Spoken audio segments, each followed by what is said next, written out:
جب نے تجھ کو ہمدن کرم بنا.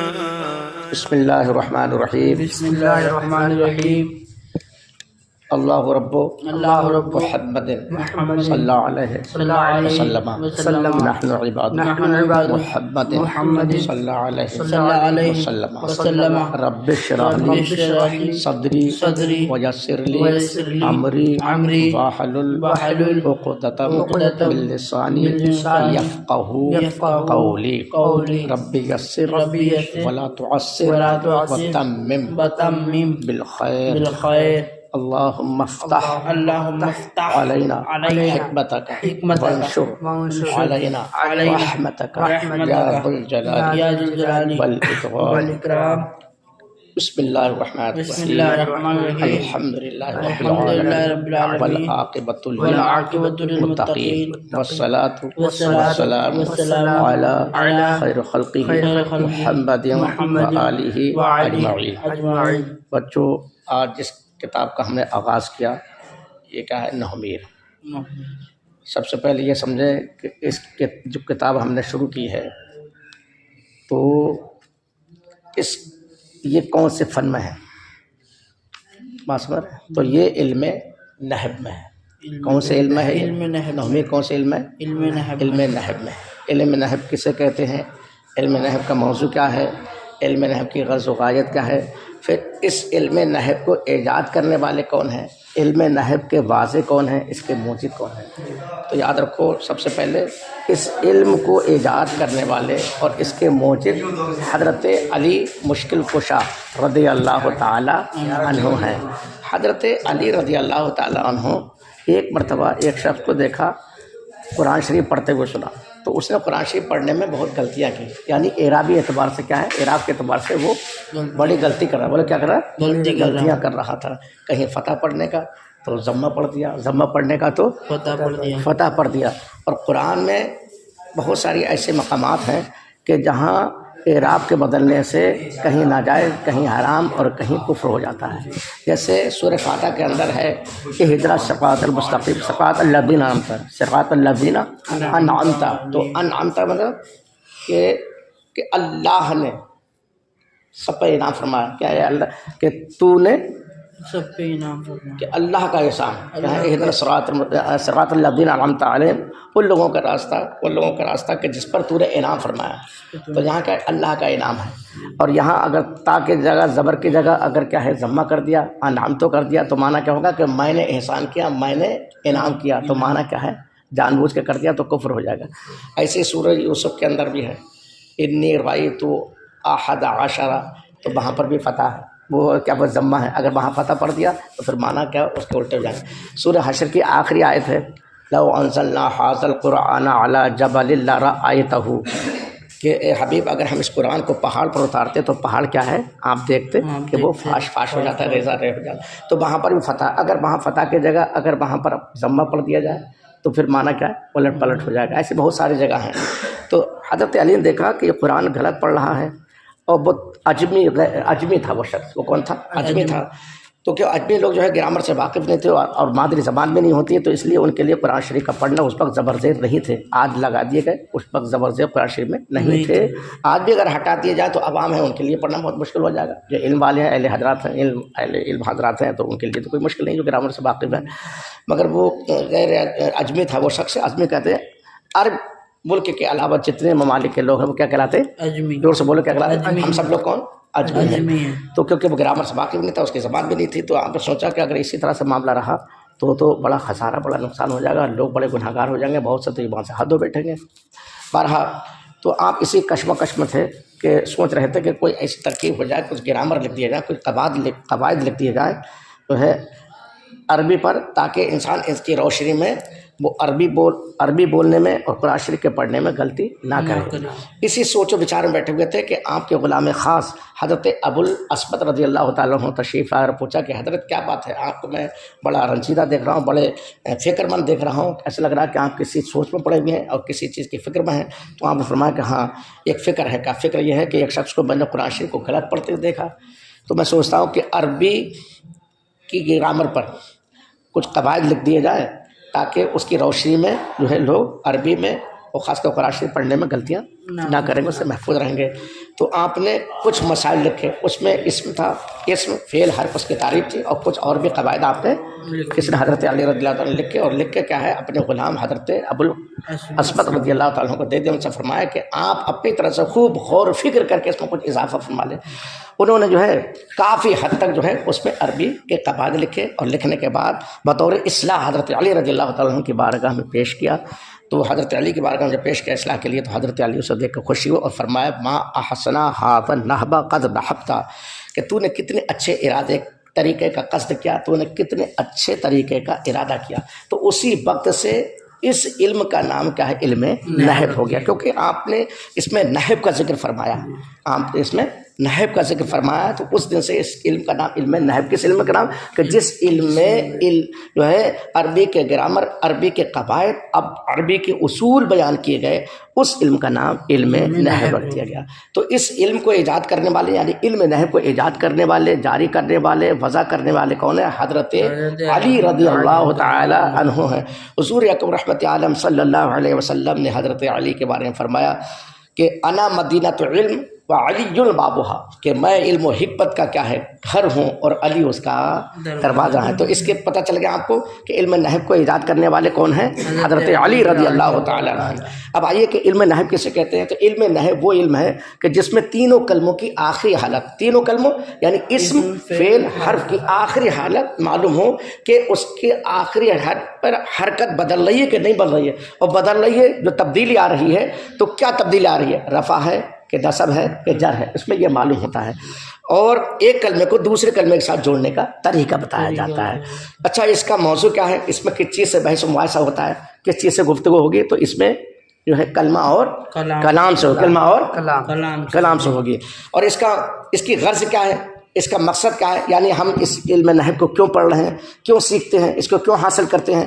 اس لیے حاصل کرتے ہیں تاکہ عربی بولنے میں لفظی خطا سے بچ سکے، عربی کلام میں بولو، عربی کلام میں لفظی خطا سے بچ سکے، کہ اس کے گرامر، اس کے اصول، اس کے قواعد جب یاد ہو جائیں گے، اور یاد ہونے کے ساتھ ساتھ جو ہے یعنی پڑھنے کے ساتھ ساتھ یاد بھی ہوں، کیونکہ کتنا ایسا ہوتا ہے اکثر کہ لوگ قواعد پڑھ لیتے ہیں، اصول پڑھ لیتے ہیں، عربی گرامر پڑھ لیتے ہیں، مگر اس کے بعد بھی وہ عربی بولنے میں کیا ہے لفظی خطا کرتے ہیں۔ اس کی وجہ یہ ہوتی ہے کہ وہ یاد تو کر لیے مگر وہ بھول گئے، تو یاد پڑھ تو لیے، تو پڑھنے کے ساتھ ساتھ عربی گرامر قواعد اس کو یاد بھی ہونا چاہیے، تاکہ وہ عربی بولنے میں، عربی بات کرنے میں وہ لفظی خطا سے محفوظ ہو سکے۔ دوسری تھوڑی روشنی ہے کہ یہ ہمارے سامنے جو کتاب ہے علم نحب، اس کتاب کو لکھنے والے کون ہیں؟ تو اس کتاب کو لکھنے والے آپ یاد کریں کہ اس کتاب کو لکھنے والے ہیں حضرت سید شریف علی، اور آپ کے والد کا نام محمد، اور ان کے والد کا نام علی رضی اللہ تعالیٰ عنہ۔ عام خاندان سادات سے ہیں۔ سید شریف احمد کہاں سے ہیں؟ شریف علی خاندان سادات، یعنی سید ہیں۔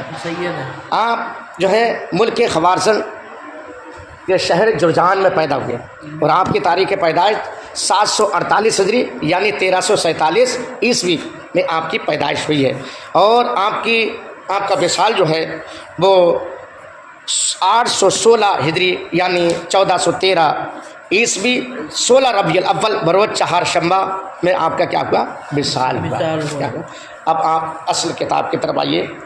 بسم اللہ الرحمن الرحیم، اللہ کے نام سے شروع، جو بہت مہربان رحم والا، الحمدللہ رب العالمین، ساری تعریفیں اللہ تعالیٰ کے لیے جو سارے عالمین کا رب ہے، پالنے والا ہے، مالک ہے۔ والعاقبۃ للمتقین، اور عاقبت ہو متقین کے لیے، عاقبت ہو متقین کے لیے۔ تو عاقبت تو سب کے لیے، متقین کو یہاں خاص کیوں کیا گیا؟ تو بعد سے یہاں خیر پوشیدہ ہے، یہاں خیر پوشیدہ ہے، یعنی آخرت کی بھلائی جو ہے وہ متقین کے لیے ہے۔ تو ظاہر بات ہے کہ جو یہاں بھلا کرے گا، اچھا کرے گا، نیک ہوگا، پرہیزگار ہوگا، تو قیامت میں اس کے لیے بھلائی ہوگی، اور جو بھلائی نہیں کرے گا، یہاں پر گناہگار ہوگا، نافرمانی کرے گا، تو ظاہر بات ہے اس کے لیے وہاں کیا ہوگا؟ خسارہ ہوگا۔ والصلاۃ والسلام علی خیر خلقہ محمد وآلہ اجمعین، اور درود اور سلام ہو اس کی مخلوق میں، سب سب سے بہتر حضرت محمد مصطفیٰ صلی اللہ علیہ وسلم اور ان کے تمام متبعین اور پیروکاروں پر اما بعد درود و سلام کے بعد بداں تو جان لیجئے کہ ارشدک اللہ تعالی کہ اللہ تعالی تیری رہنمائی فرمائے، آپ کی رہنمائی فرمائے اس چیز میں، اس کتاب کے پڑھنے میں، اس کتاب کے سیکھنے میں، اس کتاب کے قواعد اصول کے پڑھنے اور سیکھنے میں تمہاری رہنمائی فرمائے۔ یہ مصنف علیہ رحمہ پڑھنے والے طالب علم کو دعا دے رہے ہیں۔ اور یہ کہ یہ مختصر ہے کیا چیز، یعنی یہ کتاب ہے، یہ رسالہ ہے، یہ کیا ہے؟ مختصر ہے۔ مختصر کسے کہتے ہیں؟ الفاظ کم ہوں اور معنی زیادہ ہوں، الفاظ کم ہوں معنی زیادہ ہوں۔ عربی کا ایک مقولہ ہے کہ خیر الکلام قل بدل، کہ بہتر کلام وہ ہے کہ جو کم الفاظ کم ہوں اور وضاحت زیادہ کرے۔ تو اس کتاب کو بھی زیادہ لمبی بحث و مباحثے سے اور زیادہ طوالت سے جو ہے اس کو جو محفوظ رکھا گیا ہے، کیونکہ اگر اس میں زیادہ لمبی بحثیں رکھتے اور اس کو طول طویل کر دیتے، طول دے دیتے، تو پھر کیونکہ ابتدائی طالب علم ہیں، آپ بھی ابتدائی تو ہیں، ابتدائی طالب علم ہیں، تو ان کے لیے جو ہے اس کا پڑھنا بڑا دشوار ہو جاتا ہے۔ تو فرمایا کہ یہ مختصر، یعنی کتاب مختصر ہے، مضبوط در علم نحو، جو مضبوط ہے علم نحو میں، محفوظ ہے علم نحو میں، مضبوط بھی کر سکتے ہیں، محفوظ بھی کر سکتے ہیں۔ کہ مبتدی مبتدی کہتے ہیں ابتدائی طالب علم کو، مبتدی کو از حفظ مفردات، مفرد کی جمع، مفرد کیسے کہتے ہیں؟ الگ الگ جو معنی ہوتے ہیں، الگ جیون، جیسے موبائل ہے، کتاب ہے، کاپی ہے، المکان، الشجر، اجر، یہ الگ الگ نام جو ہوتے ہیں، ٹپائی ہے، رومال ہے، بستہ ہے، الگ الگ جو معنی ہوتے ہیں وہ کیا کہلاتے ہیں؟ مفرد۔ معرفت اشتقاق، اور اشتقاق جو ہے ایک لفظ کو ایک لفظ سے دوسرے لفظ سے بنانا، ایک لفظ سے دوسرے لفظ کو بنانا یا نکالنا، جیسے کہ مصدر سے ماضی مطلق کو بنائے گا، اور ماضی مطلق سے جو ہے ماضی قریب ہے، ماضی بعید ہے، وغیرہ وغیرہ۔ پھر مضارع سے جو ہے فعل امر نہیں بنایا گیا ہے کہ نہیں، اس میں فاعل، اس میں مفعول وغیرہ وغیرہ یہ بنا گئے۔ تو اشتقاق مشتق سے کہتے ہیں کہ ایک لفظ سے دوسرے، ایک کلمے سے دوسرے کلمے کو بنانا۔ محمد بضبط محمد کیا ہے؟ یہ مقاصد ہے، تصریف علم صرف بولتے ہیں، بآسانی بکیفیت تک واقع جب دیکھ لو گے کہ یہ کتاب جو ہے، یعنی یہ کتاب مختصر ہے، مضبوط ہے علم نحو میں، کہ مبتدی کہ ابتدائی طالب علم کو، کہ آپ ابتدائی تو ہیں، ابتدائی طالب علم کو بعد از حفظ مفردات، لغت کے مفردات کے حفظ کرنے و معرفت اشتقاق، اور اشتقاق کے جاننے کے و ضبط محمد تصریف اور علم صرف کے مقاصد کو ضبط کرنے یا محفوظ کرنے کے لیے یا یاد کرنے کے بعد